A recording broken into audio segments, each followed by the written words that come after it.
Hello, and welcome to The Fallen Grove. Today I will be reviewing The Way of Kings, Book 1 of the Stormlight Archive by Brandon Sanderson. This will be a spoiler-free review. I will, however, be outlining the book with general knowledge and opinions, but with no impactful spoilers. If you consider any information about a story a spoiler, please stop watching now. The Way of Kings was released in 2010. Its author, Brandon Sanderson, worked on it for over a decade, building its world, characters, and magic systems. He is a New York Times best-selling author, known for the incredibly popular Mistborn series. He also helped finish the classic Wheel of Time novels, a beloved fantasy series by Robert Jordan. The Way of Kings is an epic fantasy, filled with magic, politics, and emotion. The book primarily follows three characters through their POV chapters. Kaladin, a talented spearman who finds himself a slave doomed to death.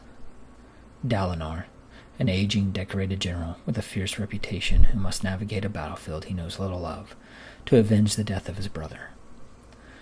And finally Shallan, a young woman from an impoverished house sent on a daring mission to steal an artifact from a powerful scholar.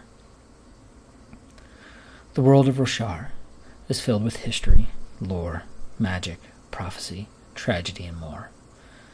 While the world is expansive, the first book primarily takes place in two locations. The first is known as the Shattered Plains, a broken wasteland where the Alethi king and his 10 high princes wage war against a race of humanoid beings called the Barshindi. The second location is the city of Kharbranth. It's a prosperous port city housing Roshar's most expansive library. Here, citizens from around the world come to research the mysteries of the ancient past, from the tragedy known as the Desolation to the lost order of magical warriors known as the Knights Radiant. Now, while the majority of the three storylines take place in these two locales, The Way of Kings does include interlude chapters. These chapters are one-offs, usually introducing a character you've never met or a location you've never seen. I came to really enjoy these little breaks from the main storyline. They help flesh out the massive world and offer a different rhythm than found in the main chapters. At first I thought I'd find these annoying, but the main POV chapters can be quite emotionally intense and engaging at times, and these little breathers allow you to gather yourself for the next 300-page dive. There's a lot to like about this book. It has a wonderful magic system that is easy to understand and endlessly entertaining. The main characters are fully fleshed out, with engaging storylines, sympathetic wants, and satisfying emotional arc. The action is brilliant and breathtaking. The Way of Kings contains perhaps the most film-like action sequences I've ever read. The large-scale battles are engaging, and Sanderson's understanding and implementation of tactics and lessons in leadership is masterful. The overall story has a fantastic build-up and incredibly satisfying climax. It is easily the most fulfilling book one of a series I've read in many years. There are, however, a few drawbacks. The book is long. I love long novels and slow burns, but some won't. And even those who do may find this one a bit tedious and repetitive at times. Particularly flashback sequences, which, while illuminating the POV character in question, tend to drag on artificially. I could easily see cutting about a quarter of the novel down and still achieving the same emotional reaction from the reader. That said, the book never comes close to grinding to a halt, and the delays tend to be brief and spread out. My second negative varies from reader to reader, but I found the overall tone of Way of Kings to hover around a PG rating, with the occasional dip into PG-13. This isn't inherently a bad thing, but it does limit the depth of the experience for more mature readers.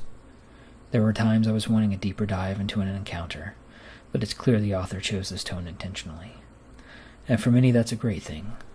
This series is easily accessible to a large age group, and is, in my opinion, appropriate even for young adult, preteen readers.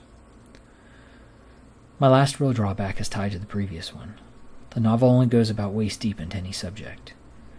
I hesitate to say the book is shallow, because it is clearly not. But it certainly misses opportunities before it. This could be by design, and probably is, but that doesn't leave the reader fully fulfilled in every scenario. Most, yes, but not every. Which is a shame in some regards, with a book this long. At over 1,200 pages, I was hoping for a bit more depth than what I was given at times. My final conclusion is that this is a great book and a brilliant start to a new fantasy epic. The characters are instantly memorable, and the world feels alive. I'm eager to read more in this series, and I highly recommend Way of Kings to anyone interested in fantasy.